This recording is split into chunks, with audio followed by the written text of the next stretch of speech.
Hey, what's up guys? So it's me again, Johnny Maker Jamie.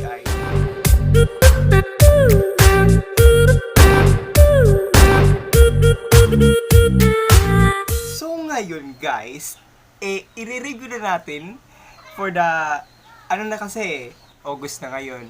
So, 2 months na akong di nakaano. Nasabi ko nga sa inyo na gagawa natin ng review yung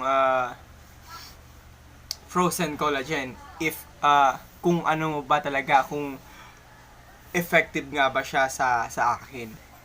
So, ayun nga guys. So, ito yung kauna-unahang kong biniling frozen collagen. Yan.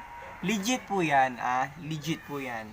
Ito yung frozen collagen na kauna-unahan na binili ko. So, ngayon nakadalawa na ako. Ayan. Nakadalawa na ako ng frozen collagen. So, ngayon guys, pag-uusapan natin ngayon kung talaga bang effective yung frozen collagen sa akin. So, eto na nga. Itong frozen collagen is meron siyang glutathione 100%, vitamin C 100%, glutathione, DL-alpha, zinc amino acid, strawberry juice, raspberry, acerola cherry extract, blueberry powder, pomegranate, grapes extract, pine bark extract, and tomato extract. So ngayon guys is effective nga ba sa akin yung frozen collagen? So ayon sa aking obserbasyon sa frozen collagen is opo, effective po siya. Effective po ang frozen collagen. Alam niyo po kung bakit? Iba yung pagka-effect sa akin ng frozen collagen. Kasi ako, umiinom ako nito 2 times a day pala. 2 times a day akong umiinom nito. Then, ang frozen collagen is whitening times 10, 900 milligram of collagen peptide and L-glutathione 300 milligram. Ang problema lang guys dito sa collagen na to is hindi sa akin medyo hiyang yung talagang pagpapaputi. Yung talagang pumuti ka agad-agaran. Siguro sa akin, sabi sa akin, matagalan talaga. So, yung dito ko, pumuti siya.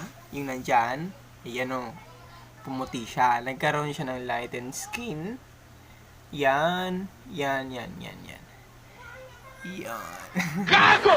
Tanga! Inutil! So, Tarantado! At isa pa, ang naobserbahan ko dito sa frozen collagen is yung pimples ko ay nawala. Nawala yung pimples ko.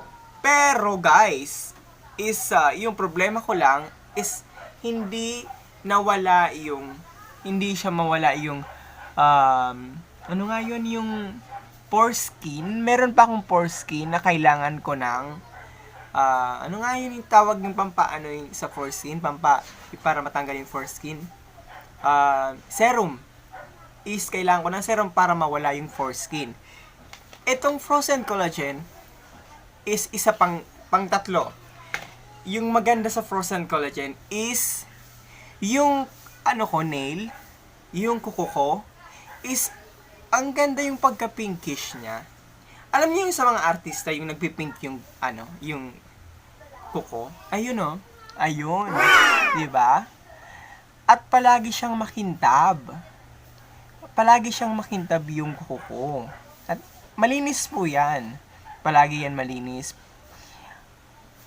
Ang kintab, pero manipis lang talaga ang kuko ko.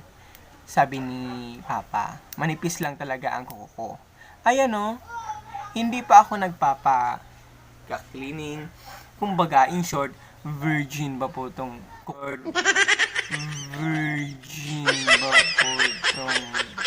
ko.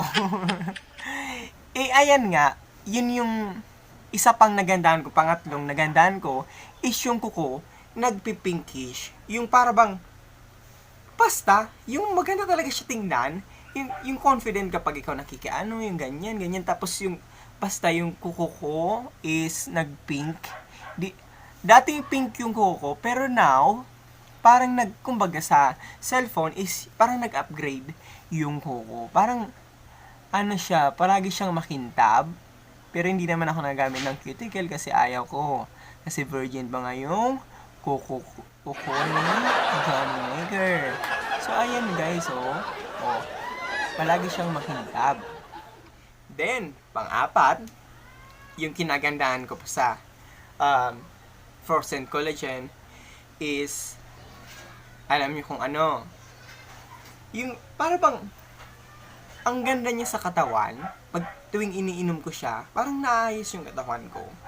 Yung para bang, kasi itong Frozen Collagen is a food supplement. Kaya, para sa akin maganda siya. Ang ayaw ko lang sa, para lang sa akin, ang ayaw ko dito sa Frozen Collagen is yung, hindi sa akin masyado nagtalab yung pagpapaputi. Kasi nga, dito sa parting baba na. Kasi nga, mahirapan talaga kasi, alam nyo naman, di ba? And then, wala naman sa akin problema. Wala po sa akin guys, mga ka-makers, paalala lang po, wala po sa akin naging problema ang Frozen Collagen. Kung meron man, siguro lang yun. Pero kung sa pag-uusapan kung nagkaroon akong problema dito sa Frozen Collagen is wala, 100% po walang nangyari at hindi ako napahamak dito at walang effect. Any side effect dito sa Frozen Collagen, walang nangyari. Sa mga susunod naman is magre-review na naman tayo ng collagen, mga glutathione na galing sa Japan. Di ba guys? And then, sinasabayan ko pa pala siya na ito. Di ba? Kojic siya, pero hindi yung Kojic na nabibili sa LCC. Alam niyo yun, di ba? And then, yun lang. Para sa akin, 100% maganda tong Frozen Collagen. Siguro depende lang talaga to sa tao, sa katawan ng tao, sa genes anyan. Hindi ko alam yung sa dugo, yung basta kung talagang hiyang siya sa'yo. Sa akin kasi, hiyang niya sa akin sa mga parting ganyan, tapos dito, pero sa mga ganyan, wala. And then, may pag-uusapan pa rin pala tayo, guys. Pero, nabalitaan ko sa Lebanon na yun nga yung pumutok sa Beirut na maraming ang nadisgrasya at may namatay. Nakakalungkot man isipin na marami talagang nadisgrasya at namatay. Pero just pray for Lebanon and sana yun lang. Nakakalungkot man isipin na may mga kababayan tayo namatay. May mga kababayan tayo namatay sa Lebanon. Condolence po sa family. Pero isa pa pala sa panglima sa Frozen Collagen. hindi pa tayo No. Itong buko, napansin ko,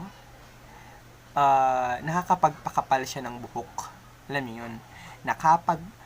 Papakapal siya ng buhok. Pero hindi na mukha. Hindi na mukha. And then, meron na tayong isa-shout out. Shout out nga po pala kay Joshua Barcelon, JM nga pala, tapos BSG Barcelon, Vladimir Abo, then, sino pa yun?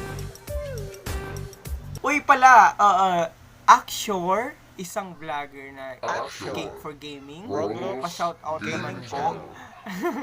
And then, shout out po kay kapatid, kay Nino Angelo Munoz. Hi sa'yo, Nino. Sana, gusto ko makakolab sa'yo.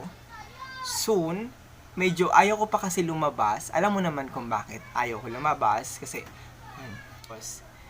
shout out rin po kay Fernando, kay Isabel, na hindi na ako binibisita dito sa bahay, na mukha na ako ditong bugok. Yun yun lang ang pag-uusapan natin. Basta, kung meron naman kayong gustong i-shout out or kung ano gusto niyo ipagawin sa akin, mga challenge or istorya na naman, mga kababalaghan, mga masarap na mga kung ano na naman, just message me or don't forget to follow my Johnny Maker page sa Facebook. Yun lang. May Instagram rin po ako. Johnny Maker ang pangalan. Then yun lang. And sana nagustuhan niyo yung vlog ko ngayon. At saka 2 weeks na pala tayo hindi nagkikita na naman. Ngayon na naman tayo. Alam niyo na yun. Alam niyo na naman. And then shoutout ko pa pala sa mga pinsan ko sa cousins group. And shoutout kay Boss April Tadoran Ugayon, kay Ivony Istares, tapos kay Charlene Jean Tadoran, yun lang. At sa iba pang mga pinsan ko. Maraming salamat sa mga supporters, yun lamang. At maraming salamat. This is me again, John Mark Istares Interno, also known as Johnny Maker, JMEI. Don't forget to subscribe my YouTube channel and click the bell icon para masarap lang ang tama. Diba? Kasi, alam niyo yun, pag nakapag-subscribe ka, para bang, yun lang. Yun lang. Para masaya. Kung ano, may mga gusto kayo ipagawa sa akin, pagawa nyo, diba? Yun lang. Yun na. Bye-bye. Bye.